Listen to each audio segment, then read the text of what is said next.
Bem-vindos ao Poder 360 Entrevista. Hoje estamos aqui com o presidente do PSB, Carlos Siqueira. Bem-vindo, presidente. Tudo bem? Tudo bem. Bom dia a vocês, seus ouvintes. Obrigado. Para começar, gostaria que o senhor falasse sobre um panorama geral mesmo. Já se passou mais de um mês de que teve o resultado do segundo turno das eleições presidenciais. Até agora, nesse período, o que foi decidido no partido de atuação para além daquela carta que foi divulgada daqui para frente? Como o PSB vai agir? O PSB, como todos sabem, é um partido que está na oposição, não por escolha, né? Porque os políticos e os partidos não escolhem ser oposição ao governo. Quem decide isso são os eleitores. E como nós apoiamos um candidato que não foi o vitorioso, naturalmente os eleitores nos colocaram na oposição. E isso é uma das razões. E uma segunda razão é porque, na verdade, pensamos quase que inteiramente diferente do candidato que foi eleito, não é? O que também não é nenhuma assombração na democracia. As diferenças naturalmente aparecem e precisam ser respeitadas. Mas nós decidimos, como todos sabem também, que vamos fazer oposição, não é uma oposição sistemática, não vamos torcer contra para que o governo dê errado, porque o nosso compromisso é essencial com o nosso país, com o Brasil e com a sua população, mas, por outro lado, por isso nos posicionamos claramente na oposição ao próximo governo. E daí para frente também, o nosso partido, através dos seus líderes na Câmara, dos deputados e também no Senado Federal, procuram, por orientação da Executiva Nacional, outros partidos de esquerda, centro-esquerda, para formarem um bloco parlamentar. Esse bloco parlamentar, tudo indica que será formado, está mais seguro, inicialmente, PSB, PDT e PCdoB, mas também pode agregar o PPS, o PV e outros que venham a se somar a esse esforço de uma oposição ao próximo governo. O senhor tem conversado com os outros presidentes desse partido? Eu vi que o senhor se reuniu hoje com a presidente do PCdoB, Luciana Santos. O que foi tratado nessa conversa? E também teria diálogo no futuro com o Carlos Lupe, do PDT, ou com alguém do PT mesmo, a senadora Gleisi? Sim, essa semana nós recebemos a presidente nacional do PT, juntamente com os líderes na Câmara, no Congresso e no Senado Federal, o senador Humberto Costa e o deputado José Guimarães, e mais o deputado Paulo Teixeira, e na sequência, no dia seguinte, recebemos a presidente nacional do PCdoB, a deputada Luciana Santos, lá na sede nacional do nosso partido, e discutimos exatamente o quadro político nacional em perspectiva, e também, no caso específico do PCdoB, a formação desse novo bloco. Nós achamos muito importante que tenha um bloco, e isso, diferentemente do que diz a imprensa, não visa o isolamento do PT. O PT é um partido grande, é um partido que fez a maior bancada na Câmara dos Deputados, terá o seu papel de oposição, e nós, do outro lado, com PCdoB e PDT, faremos um bloco para ocupar espaço, e pode agregar também PPS e PV, se desejarem, e podemos, então, ocupar alguns espaços estratégicos, como presidência de comissões, relatorias de projetos, no âmbito da Câmara dos Deputados. Então, nosso esforço é para somar forças, e nós entendemos que, no outro campo, nós podemos também trazer para o campo da oposição partidos de centro-esquerda que desejarem, porque o que a sociedade brasileira, através dos partidos, dos poderes, Congresso, Poder Judiciário, Ministério Público e a sociedade organizada deve fazer, o principal desafio é lutar pelo respeito à Constituição e à garantia da democracia, que por vezes se colocam dúvidas sobre ela, dadas algumas declarações do candidato vencedor que apontam numa direção de um governo autoritário. Nós esperamos que isso não se confirme, mas se confirmar, nós deveremos estar preparados para resistir a qualquer aventura autoritária que possa ameaçar a sociedade brasileira e o nosso país. Nessas conversas com o PT, os setores do partido têm demonstrado algum recuo de querer um protagonismo maior? Nessa semana, o Haddad, quando veio ao Congresso, disse que estava procurando um apoio de frentes amplas em duas tendências, com os direitos civis, que abarcaria um maior número de partidos, por alguns setores do PSDB ou de outros partidos de centro-direita, que ele classificou, poderiam se unir em torno de outras pautas, como a escola laica, que ele classificou o contrário da escola sem partido, e pautas ambientais. E também disse que procuraria união em torno de direitos sociais, que são temas caros à esquerda, desses partidos que o senhor falou, PDT, PCdoB, o PSB também. O Haddad ou alguém, a Gleisi ou o senador Humberto Costa, nessa conversa que teve com o governador Paulo Câmara também no Congresso, eles têm demonstrado um recuo de querer tomar essa frente, participar de um modo mais parceria? Eles disseram claramente que não desejariam liderar a frente parlamentar. Mas eu também expressei com toda sinceridade que há setores do partido que não desejam que esse bloco inclua o PT. Não é? E isso não é nada, como eu disse, contra o PT, nem isolamento, mas apenas uma diferenciação que se deseja fazer de um tipo de oposição que não é exatamente igual à do PT. Embora, naturalmente, com o PT e com um outro sem número de partidos e de instituições, nós poderemos ter lutas similares no Congresso e na sociedade, muito provavelmente. Mas no âmbito da Câmara, o nosso desejo é esse bloco parlamentar que inclui o PDT, o PCdoB, PV, PPS e outros que venham se somar. O Haddad também disse que esse bloco de esquerda, sem o PT, ou não seria tão de esquerda assim, ou seria uma miopia por parte das siglas. O senhor acha que a crítica é correta ou não? Eu acho absolutamente inadequada essa crítica, porque o PT não tem o monopólio da esquerda. Nós somos de esquerda e existimos desde 1947, eles passaram a existir em 82, por 80, 82, então isso isso revela, de certa maneira, essa visão exclusivista do PT, que acha que onde eles não estiverem não é a esquerda. E isso é uma visão, além de autoritária, exclusivista e inaceitável. E falando mais de apoio na Câmara mesmo, de presidência, na última... Claro que mudou muito do 2015, 2016 para cá, mas na última eleição para a mesa diretora, o partido apoiou o candidato Rodrigo Maia. Esse apoio poderia se repetir na próxima eleição da Câmara?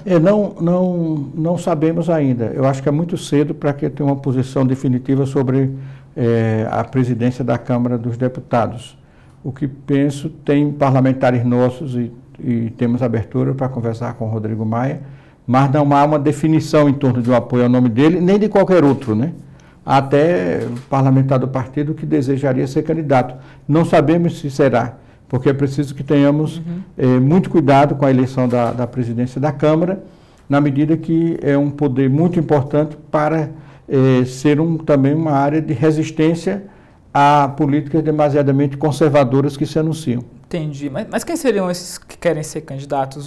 Vi que o deputado JHC conversou com o Bolsonaro, em outras oportunidades também o deputado Júlio Delgado se candidatou a um cargo. Eles tentariam de novo, de alguma forma? O JHC fala que gostaria de tentar, mas ele está discutindo essa matéria ainda, não é seguro que seja. E o partido também tem que fazer uma avaliação de tal maneira que possa ter à frente da Câmara alguém que possa ter boa convivência com mais diferentes forças políticas que compõem a Câmara dos Deputados. Acho que o Rodrigo Maia tem essa capacidade, mas há conversas com outras forças políticas e acho que ainda é cedo para que possamos adotar uma posição definitiva em torno de um candidato. Entendi. Mas essa definição vai ser tomada em bloco, com o PCdoB e o PDT? O ideal que sim. Eu acho que seria ideal que o bloco como tal, que aí congregaria algo mais de 60 parlamentares, pudesse tomar uma decisão, incluindo a sua participação na mesa da Câmara dos Deputados, na distribuição de comissões, de relatorias, ou seja, dentro de uma negociação que pudesse fortalecer o bloco. Eu acho que o bloco constituído, eu defendo pessoalmente, e acredito que isso terá sucesso no âmbito do bloco, de que ter uma posição, se possível, única em relação à sucessão na Câmara dos Deputados. E no Senado, qual é a tendência do partido? Esse bloco da oposição que também está sendo formado no Senado se reuniu na casa do Randolph essa semana.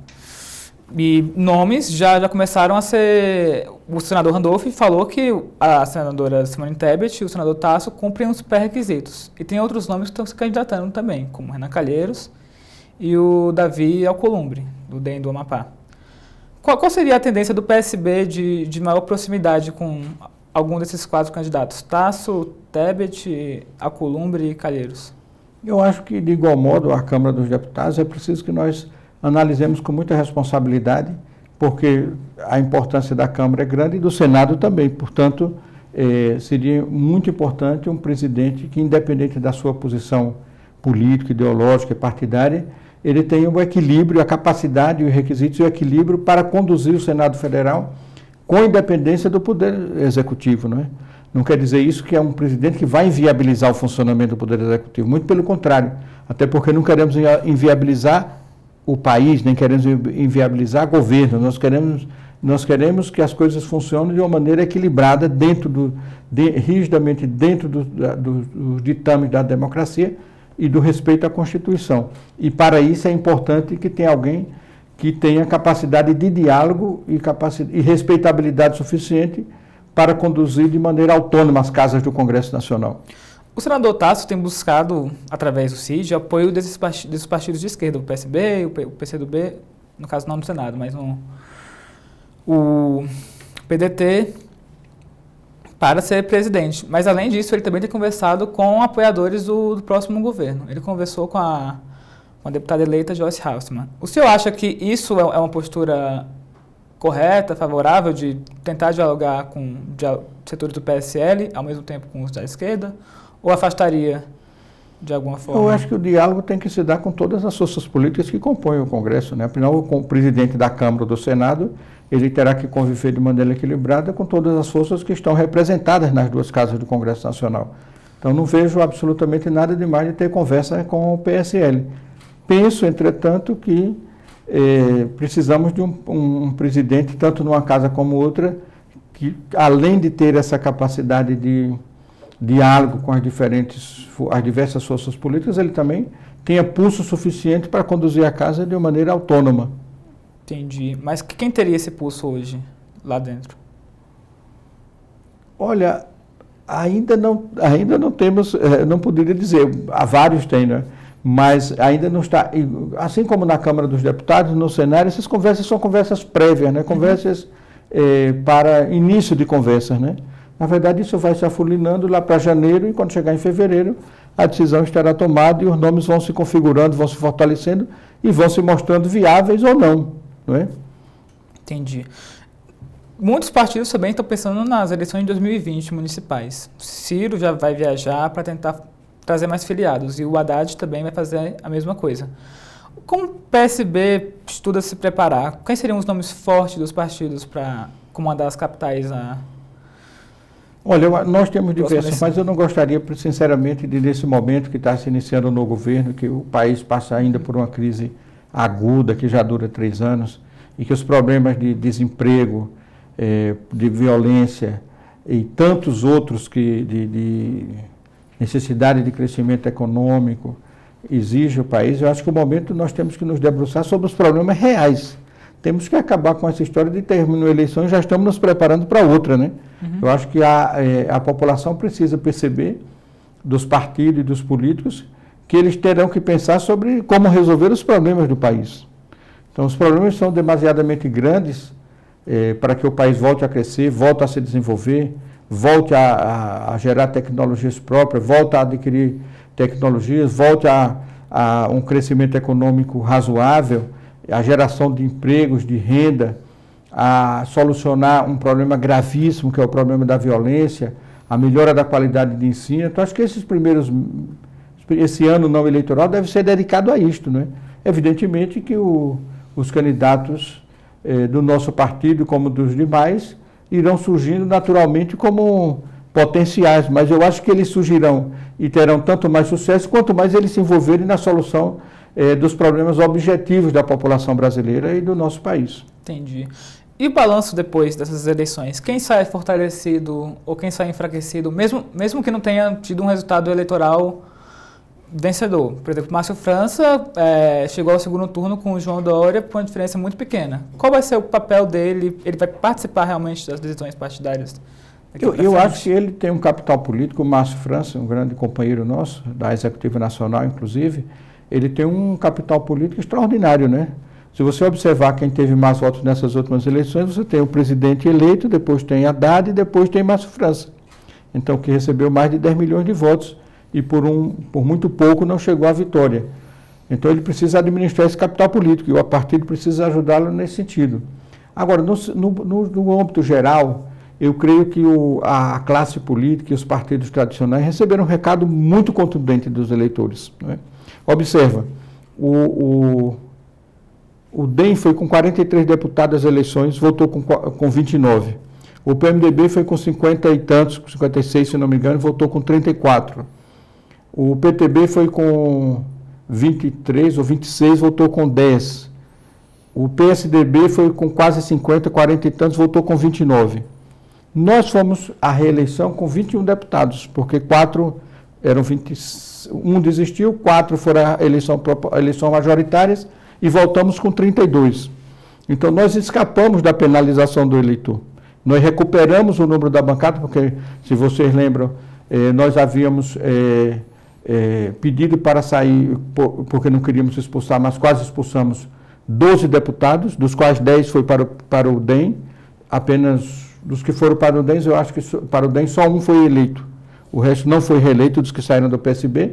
Então, nós recuperamos numericamente e recuperamos em qualidade em deputados eleitos sintonizados mais com o Partido Socialista Brasileiro e, portanto, nós não temos o que reclamar do eleitor. Pelo contrário, nós temos que agradecer porque fomos reconhecidos, mas a classe política tradicional recebeu um recado muito contundente, aliás, vem recebendo desde 2013 e não foi capaz de se autorrenovar para corresponder aos anseios mínimos da sociedade naquilo que tange a um sistema político minimamente aceitável, com número de partidos bem mais reduzidos e partidos mais consistentes do ponto de vista político, ideológico e, sobretudo, programático. Você falou sobre deputados que saíram para ir para o DEM. Uma dessas deputadas hoje é ministra nomeada do próximo presidente Bolsonaro. O senhor acha que ela, de alguma forma, não teria identidade com o partido? Por que ela passou?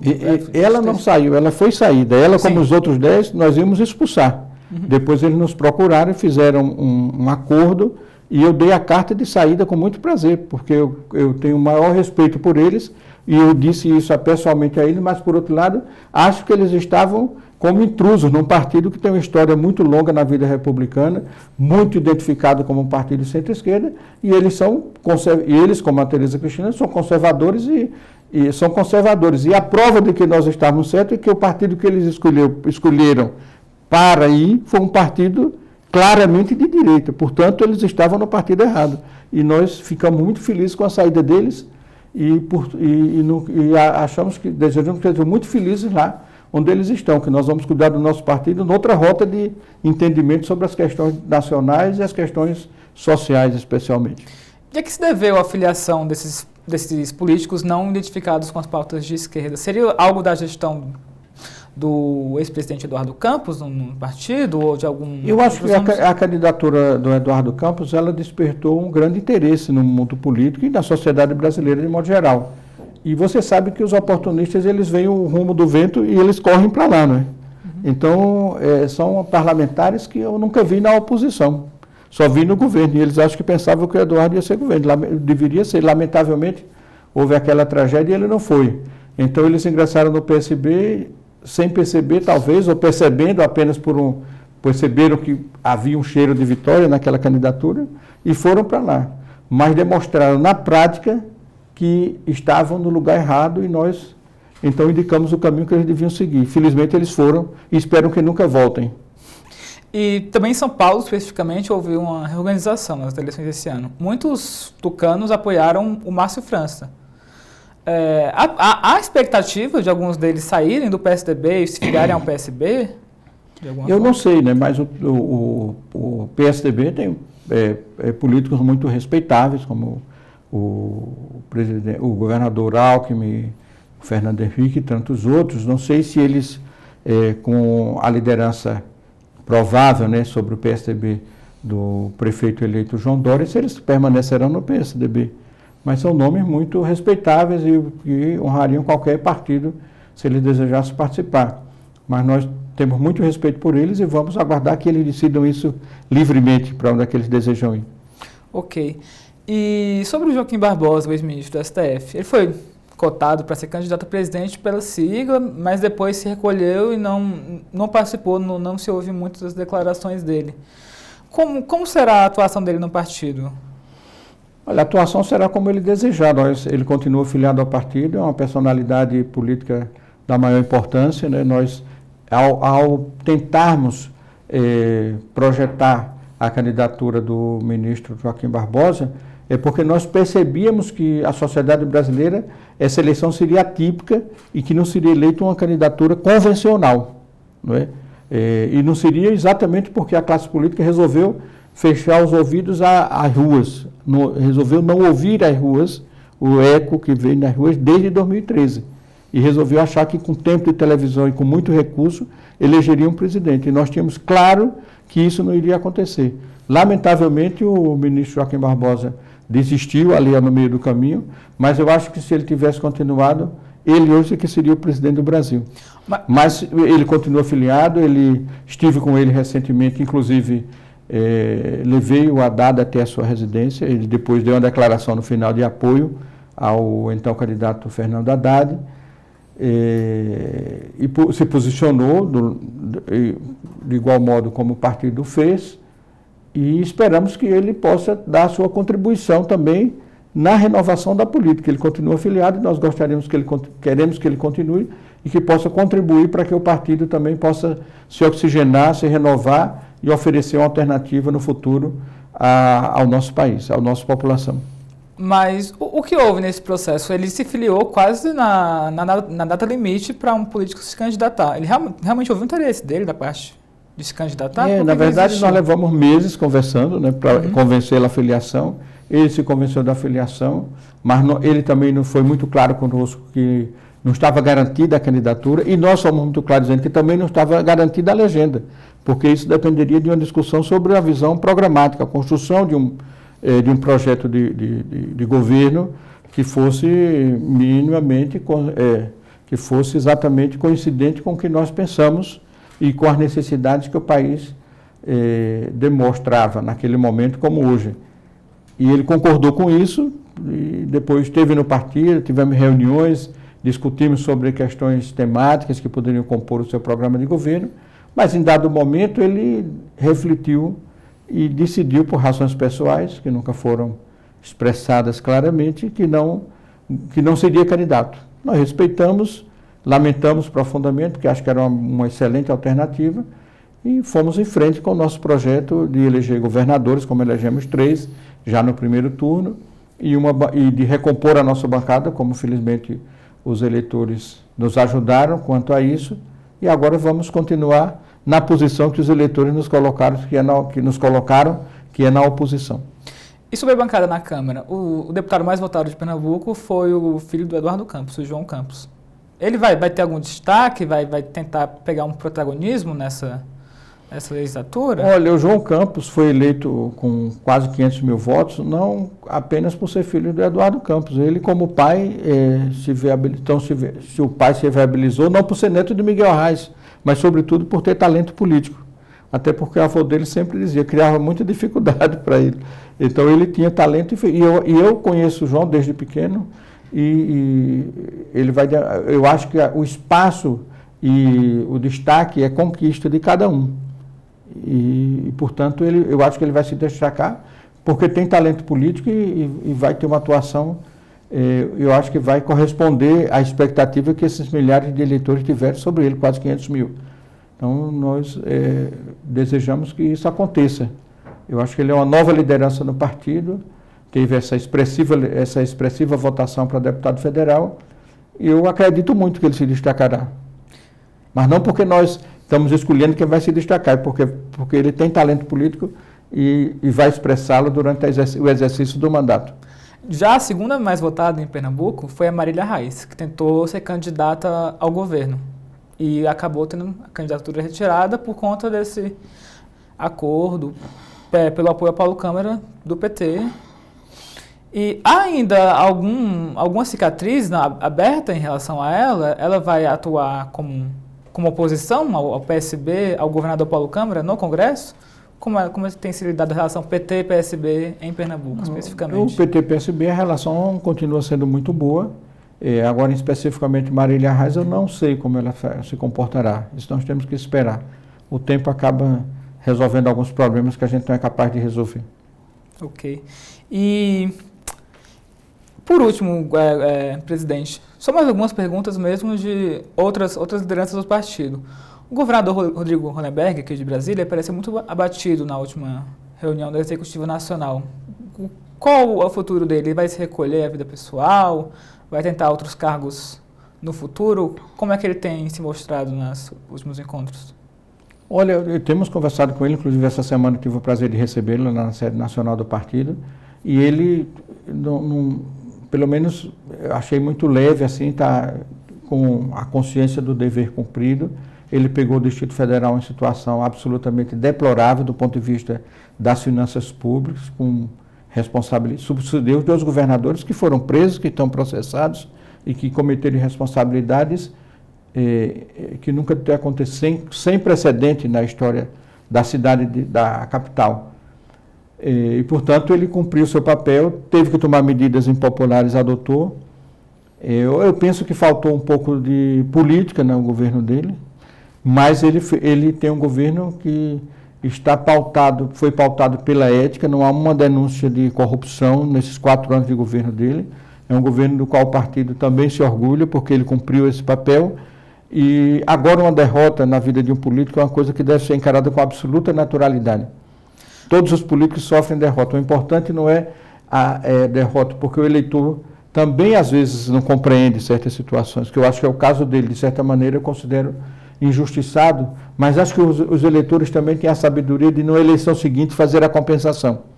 Então, ele não sairá da vida pública, ele continuará atuando, ele é um membro da Executiva, terá o seu espaço garantido na Executiva Nacional, vai nos ajudar, vai fazer debates, fazer palestras, vai fortalecer o partido aqui no Distrito Federal e, portanto, a militância dele no âmbito do Partido Socialista, que é o partido dele desde a sua juventude, o primeiro e único, está garantida, e nós esperamos e sabemos que vamos contar com ele para outros embates. O senhor disse que talvez tenha faltado política. Como assim? Faltado acordo com outros partidos, siglas ou setores? Eu acho que ele foi eleito por uma frente bastante ampla nesse mandato que ele exerce hoje. Depois essa frente foi desfeita e não se colocou nada praticamente no lugar. Eu acho que houve esse descuido político. Ele se envolveu tanto na solução dos problemas administrativos que esqueceu um pouco de fazer política. E isso eu achei que ele tem um pouco de consciência disso. É compreensível, mas ao mesmo tempo lamentável. Ok, muito obrigado, presidente, pela conversa hoje com o senhor. Eu que agradeço a você e a seus ouvintes. Também. Obrigado. Acompanhe o Poder 360 no YouTube e se inscreva no canal. Obrigado.